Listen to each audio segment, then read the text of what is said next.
Blessed morning, everyone. This is Dr. Vincent Padilla, and for this session, I'm going to discuss about assigning students into cooperative learning groups. There are 6 different ways to assign students to cooperative learning groups. First, instructor-assigned groups. The instructor can assign learners to groups to ensure that the groups are heterogeneous in terms of their academic ability, ethnic background, gender, and any other factors that the instructor feel are important. The instructor tries to make sure that best friends and even worst enemies are not in the same groups. That's instructor assigned groups. So ideally, this can be done by giving, for example, a diagnostic test, and the result of the test will be used to assign students to which group. Second, randomly assigned groups. In randomly assigned groups, the instructor can simply uh, ask the students to count off or do numbers off and placing them in different groups according to their assigned number. Let's say all ones will group together, all twos will group together, or all threes will, and so on.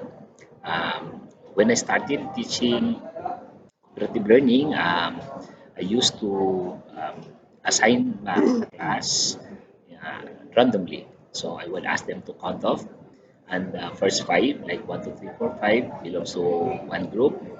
Then second five, 6, 7, 8, 9, 10 belongs to the second group. The third group, like 11, 12, 13, 14, 15 belongs to the third group, and so on. So that's how I assign students. No, I did it actually randomly. But of course, there are also benefits, advantages, and disadvantages about simply assigning students randomly. Okay.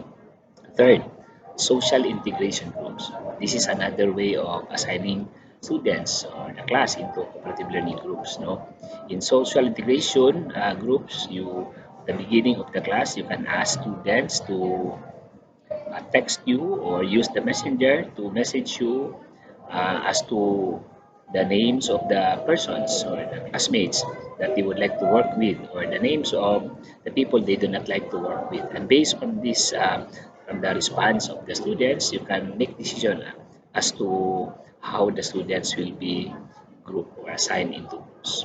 So that's social integration. Fourth is subject matter related groups or same interest groups. So in these groupings, no, you simply ask the students about their interests. So let's say you are teaching research, no, like in my case, I'm teaching research 1 and research 2. So I have a class of, let's say you have a class of 45 students, and you ask them about their interest, no, the topic, subject matter that they would like to go into.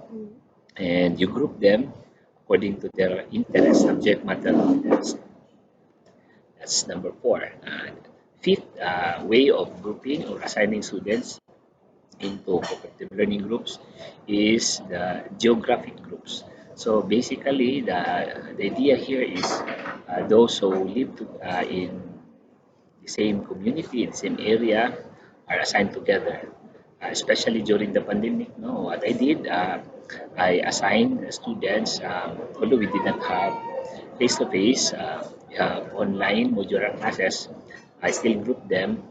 There are, since many of my students, if not all of my students, are already of legal age. That means they are already allowed to go out of their house. But since there is a restriction of travel, they cannot just travel anywhere. So the idea is there is a need for them to really sit down as a group to discuss important matters no, related to their assigned topic. For example, they can do that one because they more or less live in the same area or community. So that's geographic assignment or groupings. So students are grouped based on where they live, no, the community they live. And finally, the self-selected groups. The self-selected group in this grouping, the instructor simply asks the students to group themselves.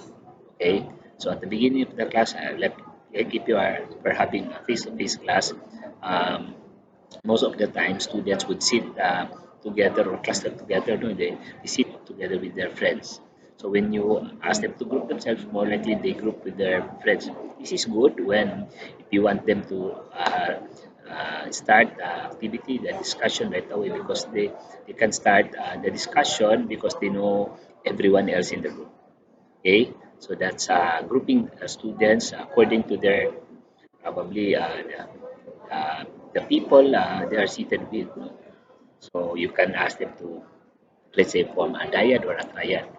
So it's going to be easy for them to group themselves. So that's the last, no, the sixth way of grouping students into learning groups. Again, going back, no, so there are six ways of assigning uh, students into cooperative learning groups. First one is instructor-assigned groups.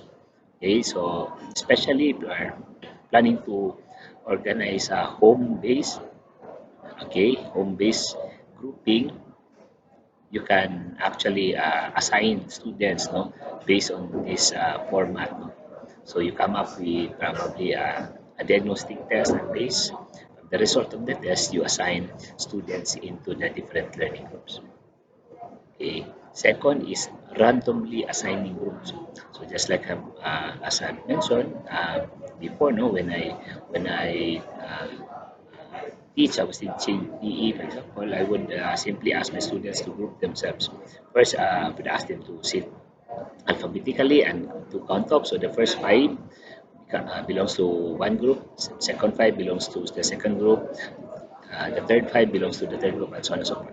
Or you can ask them to count off, no, and group all ones together, all twos, all threes, and so on and so forth. That's randomly assigning students into groups. And the third one is social integration group, where you ask the students to name the people that they would like to work with, no, that they prefer to work with, and people that they do not like to work with. So this will serve as basis for the teacher to assign members of different groups.